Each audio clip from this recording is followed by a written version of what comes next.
money. I've been playing video games for quite a while now, in fact more than I can even remember. Like others though, I also had those Saturdays where the only thing you'd hear are the tennis rackets from Wii Sports. Over the years though, I have broadened my view to new horizons, stepping into territories I never knew existed when I was a kid. I have tried to step into every genre I possibly could, and while I definitely haven't reached each and every one of them yet, the progress I've made is knowledgeable. Games like God of War Ragnarok, Persona 5, Tears of the Kingdom, The Last of Us, Expedition 33, and Ocarina of Time changed my perception of life in a way no other medium can.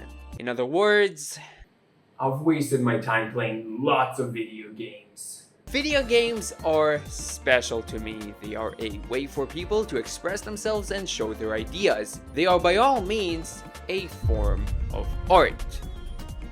It's too bad I'm the only one who thinks like this. If you're someone who is connected to gaming in any shape or form, the video game industry will find one way or another to f you over. Price increases, awful consumer rights, layoffs, studios closing, games getting cancelled, millions of dollars getting thrown into the trash because game companies being so goddamn stupid, and Assassin's Creed existing.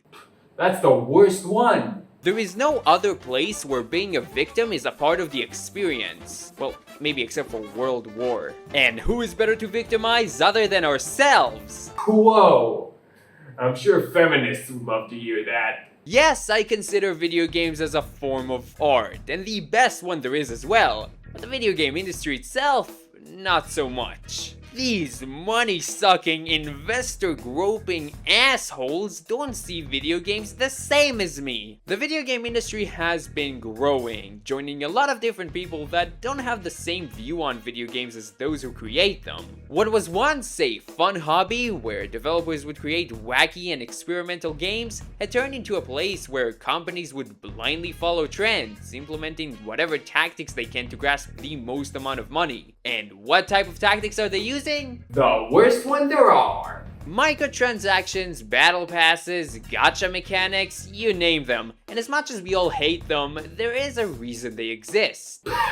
You mean not just to f us over? Video games, just like any other work of art, cost money and time. And to continue making these works of art, developers have to make that money back. That's why video games cost money.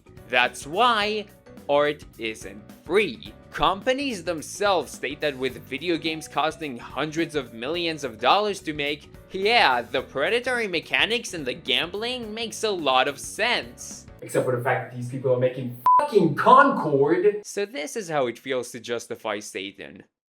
Huh. This right here is one of the purest pieces of bullshit you can find in the video game industry. Microtransactions aren't about making all of your money back, it's about maximizing your profit. Companies look at video games simply as means to an end. It's just a way to make more money while entirely missing the clear passion that comes out of them. Games like Concord, Suicide Squad, and Marathon feel directionless. It doesn't feel like the developers wanted to make a new, interesting, and fun game, but rather said, oh hey guys, what if we try to copy Overwatch because everybody loves Overwatch, and then we put the most uninteresting and ugly looking characters, and now we spend millions making these CGI cutscenes because that's what sells the game, right? And we put loads of monetizations because everybody loves that, and we're gonna make so much fucking money, right guys? We're gonna make so much fucking money. Let's make some fucking money! All of that money is now burning in hell. They spend hundreds of millions of dollars on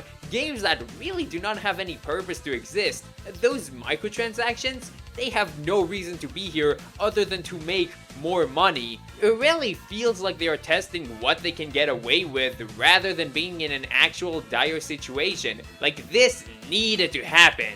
There are a lot of games, but not just games, successful ones too. Do you see them having tens, if not sometimes hundreds of microtransactions? Well, I mean, it depends if they have an amnesia. Then they give you Silksong. This is when we get into a little bit of a problem. What the can these companies get away with? Sonic Mania is my favorite game of all time. this is the closest thing I consider to be a perfect game. Now, do you guys want to see hell? Well, I'm glad you asked because I always wanted to know what lobotomization looks like. Released a year after the game came out is Sonic Mania Plus, an expansion to the game adding 2 new characters and a new mode. This right here is by all means a microtransaction. It is incredibly cheap, actually it's worth like less than a 4-piece chicken nuggets at McDonald's sometimes, and the thing it adds, while bringing a lot to the table, are pretty minimal. And yet, I've never seen anybody ever complain about it or even call it one. Hell, not even I have committed such a sin. I've never even thought of this as a microtransaction. Most people would consider this as a DLC, but look at this, guys. It fits all of the criterias. Oh, we are going down. But if this is considered a microtransaction, what does that make other DLCs? Cuphead, for example, is an amazingly beautiful run and gun. It released its DLC in 2022. It added a new character and a whole new world. Like Mania Plus, it is also incredibly cheap. So then what? Is that also considered a microtransaction? Is every single expansion under like 20 bucks considered a microtransaction? And if it is, then are microtransactions really bad? Am I questioning my religion? Okay, so this is where we need to put a line to see what happens when a tactic like microtransactions are purely for greed or an actual expansion that is designed to enrich the game. This also affects other shady tactics like battle passes and gacha mechanics. Okay, so I think the easiest way to justify them is when they actually have a reason to exist other than to just make more money. I'm completely fine with DLCs with that regard, like Sonic Mania Plus and the Cuphead DLC. Now it doesn't mean these can't be shady. Persona 3 Reload has a $35 expansion, except that this expansion is actually cut content from the Fest release on the PS2, and not only is it disgustingly overpriced, it's also really bad. Where all of these are bad is when they actively hurt the gameplay experience. This includes every gambling, slow progression, pay-to-win, bitch-ass mechanic used in gacha games. All of these mechanics can kiss my ass and be thrown into the trash bin. Anybody got the flamethrower? It's when we get to full-on cosmetics where the area becomes gray. Most people would argue cosmetic microtransactions are damn fine. I mean, as long as they don't hurt the overall experience. Who cares if I need to pay the $3 extra to have the horse armor or that cool skin? Look, I get it, it's really hard to give a shit when actively playing these games, and in a sense, yeah, who cares? In free-to-play games, sure, skins really aren't horrible. It's when we get to games like Monster Hunter Wilds where it is getting overly excessive. God damn, what the hell is all of this bullshit? Who buys all of this stuff? What does it even do? Why the hell does the game have 2 deluxe editions? This is the kind of stuff I just cannot understand how you justify. I always thought digital deluxe editions were stupid. And the f***ed up part is I actually have some of them, even if it's purely cosmetic, which sometimes it clearly isn't. Why the hell would you want someone to pull out a part of the content for a separate release? Same reason you'd want to pay for healthcare.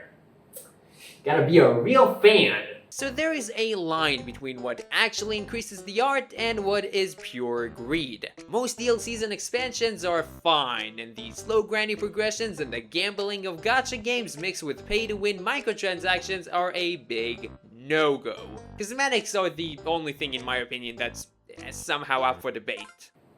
Well, everybody, you heard it. So then why the f*** did they try and make Concord? If only we were actually living by those rules, life would be so much easier. But game developers are just not listening to me. Why? Why are they still trying to make greedy live service games? Why are they still making so many stupid battle passes and tons of microtransactions? Oh, that's why. Man, you gotta hate this world sometimes. Sometimes the truth is weirder than the lie, and with the video game industry, that's almost always the case. The amount of times people can bitch about an issue to then completely ignore it when the next whatever product comes around just goes to show how fucking useless internet discourses. In the past year on PlayStation, the top 10 games people were playing most often had all of the shady tactics I talked about before. People do not only pass on these tactics, but also engage with them as well. It's not hard to trick the gamer, believe me, and the most successful games show that. I mean, you know you've done something right when people start spending hundreds, if not sometimes thousands of dollars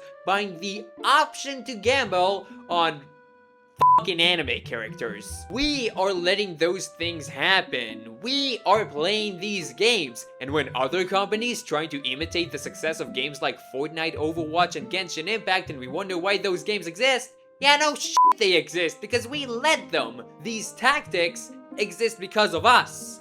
Who the f*** is us? Not everybody's into gambling. Or drugs.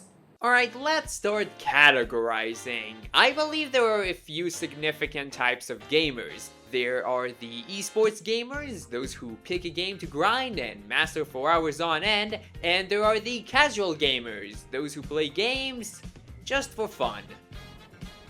No.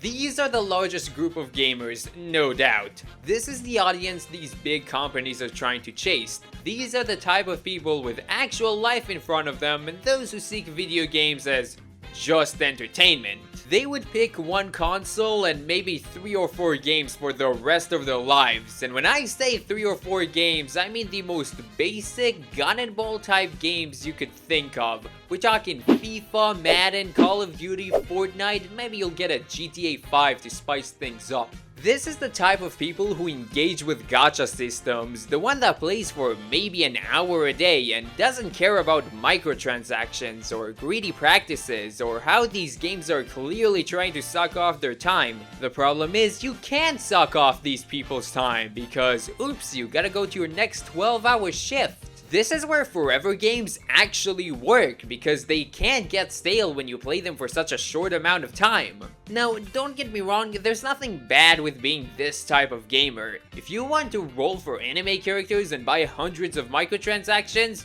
go for it. I don't think it's a smart financial choice, but hell, it's not like anything I've ever bought was the smartest thing. Believe me, I have been to Starbucks. They say microtransactions are bad. So yeah, people absolutely engage with shady tactics. It's why these games are so successful. But with that said, not every game is going to have gigantic amount of microtransactions or ruin its gameplay with a dumbass gacha system. There are still tons of people and studios that make genuine passionate works of art. Speaking of which... Passion, am I right? The passionate gamer, the type of gamer I don't really see people talk about as much. Probably because they all live in sinks. Somebody turn on the light. Oh, In a world where the only reason you'll get into gaming is escapism, a lot of people forget that under all of the microtransactions and battle passes, there are so many passionate artists and people that really care, and the passionate gamer seeks exactly that. We're talking about people with huge backlogs, with different genres from different generations. This is a type of audience that will play almost everything. Just kidding, of course, what the f*** is that? You know, I've seen a trend in the past few years. As you probably know, we have been getting hit with tons of layoffs lately, which I mean, really sucks cause people are losing their jobs, until you realize they are making nothing games. yeah, I'm calling them nothing games because no one plays them. As I said, the average number of games people buy in a year is like 4, and even then, it's the same game every time. And look, I do too see games as experiences, but this is traumatic. So many of these companies release games with ideas no one actually gives a shit about. I mean, how many times have you watched the game showcase and said, ooh, this game looks kinda cool, can't wait to not play it? I've said that a lot, but you guys probably got a life. And then when these games released and no one plays them, yeah, no shit, studios are closing and people are getting laid off. And it really sucks because at the end of the day, If those same people would work on, I don't know, GTA 6, they would be fine. They don't have a job now because someone had stupid ideas. It really is incredible how many games there are, but it sucks I'll never be able to play them all. With that said, some of them do hate me, so maybe that's a good thing. In the Game Awards of 2024, there's a famous speech by Sven Vinke. There he talks about the success of games, and the people who win Game of the Year are those who follow their passion. They made a game because it's a game they wanted to play themselves. They didn't make the game to increase any political views or market share. They didn't treat their players as just numbers, and they didn't mean to exploit. The point that he's making is that Ubisoft and EA will never make a fun game. They simply made a good goddamn game. And yes, I think there's a lot of truth in what he said. However, there are a lot of good games out there, and a lot of them we will never even hear about. There is a certain aspect that I disagree with Sven's speech.